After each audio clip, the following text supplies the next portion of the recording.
So at the time, if you remember, I had like 3 major complaints, none of which really had anything to do with the roster for next season, but was more about sort of big picture problems about the program.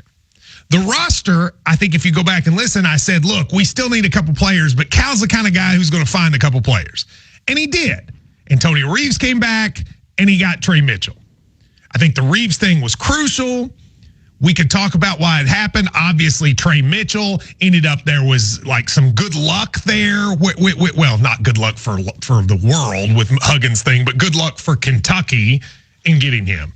But at the same time, Ryan, had he not gotten those guys, he probably would have found somebody. I'm not sure they would have been as good, but that really wasn't my major concern. I think that's fair. The bigger concern was kind of the state of the program. And here's what, if you didn't remember, what was bothering me at the time is there was a state of sort of malaise in the program where I think a lot of the folks in it had sort of taken things for granted, maybe weren't doing a lot of the work that I thought needed to happen. I thought we were behind in the way we played basketball. And then I thought Calipari had sort of ruined or at least let go stale relationships that were really costing the program. Now, where are we 7 weeks later? Well, Shannon, I'm happy to report that I think some of that stuff has gotten better. Let's start with the sort of staleness or whatever of the program. I think we will look back at some point, and if Calipari has success this year, we'll look back and say it was because of the hiring of this John Welch and maybe Chuck Martin as well, although I've heard less about him. Cal has had an issue for a number of years that he was firmly convinced his way to play was the way to play, and if you're not good enough, then you know what? It's your fault, not mine, and I'm not adjusting. I think Welch, and maybe Martin is part of this too, but I think Welch is the big one, has gotten Cal to look at basketball a different way. And Ryan, we saw it in Toronto. Yes. I never thought I'd hear John Calipari, Mr. If you can't shoot a 3, go inside and shoot a 2, say, I want to shoot 27 threes a game. I want to shoot more threes. And he said that. Now, he also said, I'm playing the way I always have played. It's just now these are the right guys. Fine. Ryan, if he wants to believe that, if he wants to say that, that's totally fine. But the reality is, all you have to do is go look, and I think Sean Smith tweeted these out, at the shot charts from the Toronto games versus the shot charts from the last 3 years, 4 years, go back however many years of UK basketball. And what you're going to see is they are playing a different style of basketball. Period.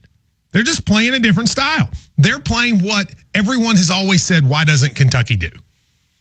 They were attacking the rim. They were shooting threes, and each game they might have 3 or 4 long twos, sometimes less. Ryan, it's exactly what we've asked for. And I've been told that the way that happened is Welch and other guys sort of saying to Cal, look, we can still do the dribble drive stuff. Just tell them to stop shooting that shot. Back up 2 feet. And they've done that. And Ryan, I think you saw a huge difference in success in how they played and playing that style. Okay, I got one question for you. So is it Cal changing his philosophy, or does he have the players now that can play that? Well, he would tell you as the players, but he had them last year. I mean, look, go back 2 years ago. He had Kellen Grady, Davion Mintz. He had Ty Washington. Severe couldn't shoot. Although, at times last year he actually shot okay early in the year. But he had those guys. And it also probably helps that he doesn't feel the need, or at least in Toronto, didn't have to just have a dude down low like he did Oscar. But you also have to recruit to that style, right? Like if you want to play that style, you have to recruit to it. And maybe he's done that. But again, when you say he has the players, would he have said that 27 threes line at any point in his career? No So way. Clearly he's had a change of mindset. He wouldn't have said that. He just wouldn't have. And now he does. And I think John Welch gets a lot of credit for that. I also think, I've heard from people around the program that Calipari had a couple of sort of reality checks.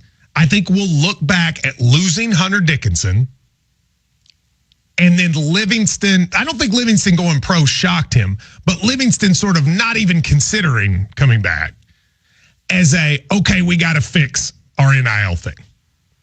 And this La Familia, whatever it ends up being, which is mostly driven by Calipari people, not UK donors, but like people who care and love Cal. People not even really from Kentucky. That was started then, and I think it has been very successful amongst the Cal people, and now the key is going to be to get Kentucky donors to be part of it. We'll see how that happens.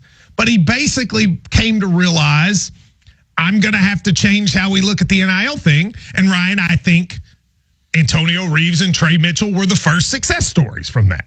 Yeah, I think the early success of the La Familia, whatever collective, whatever you want to call it, is going to springboard and get bigger and better for them. And long term, it's going to be up to Cal to make that not just a Cal thing, but a UK thing. But you know what? He got it started, and he was against it, really. And something, I think probably the Hunter Dickinson, and not even just that, the guy from, San Diego State that went to Arizona, like all those guys. Made him realize, okay, I just can't do it like this. So he's been open to that. And then the last thing, and I think this is big. I think in the last 3 years, but really culminating last year, Ryan, it just was an unhappy program. Like no one was happy being around there. You know, Jay Lucas left after a year. Players kind of were getting out when they could. And then I think last year, the team, I don't know if they didn't like each other or whatever, but there just was not the camaraderie. But I think people kind of got reinvigorated with some of these new guys. I think a lot of these freshmen have great mentalities and sort of have excited even the older guys. And some of that fun that has been so characteristic of Cal's program for so many years is kind of back. And there's a new energy. I heard a couple stories, which I'm not going to tell just because I don't think at this point they're positive, because I do think they're going but there were a couple stories that recently were told to me about last year that were eye-openingly terrible in terms of mentality and work ethic around that program.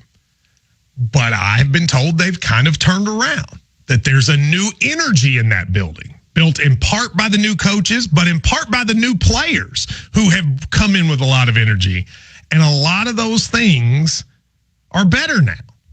So in 7 weeks, I'm not saying everything's fixed. I got to see Cal play like this in real games. I want to see some of the 2024 recruiting start to pay dividends because there's still some issues there. And I want to see what happens when the bigs come back, et cetera. But I am, Ryan, much more optimistic today than I was 7 weeks ago when I was starting to think, is this the last hurrah? I think there's a world where they started to fix some of the issues that I kind of wondered if he would do. I'm in boat with you. I think that's you summed it up. It's not just the new blood of players that have come in, but the couple new coaches I think that have come in that have helped reinvigorate that attitude that Cal wants, not just on the court, but in the locker room. You know, how many times did we say last year there was just something wrong with this team? We don't know what it is. We can't put our finger on it. There's just something not right. And I think the good thing about Welch is he is providing, from what I'm told, something that Cal did not have that he has to have, which is a friend to tell him, dude, you can't do that. Everybody needs that in life. Yeah. And the people that screw up in this world are people who don't have anybody they'll listen to. They think they're smarter than everyone. And you could decide who in public life is like that. I'm not saying Cal was like that, but I think he was getting like that. And the people that could tell him, they didn't want to cross him, or those people had left. And I think now, Welch, I don't know about Chuck Martin, he may be the same way, but Cal kind of listens to. And I think he has pushed him to change stuff, and I think it's been very positive. So I am in a much better place about UK basketball than I was June 7th or 8th, whatever it was, day that I said that.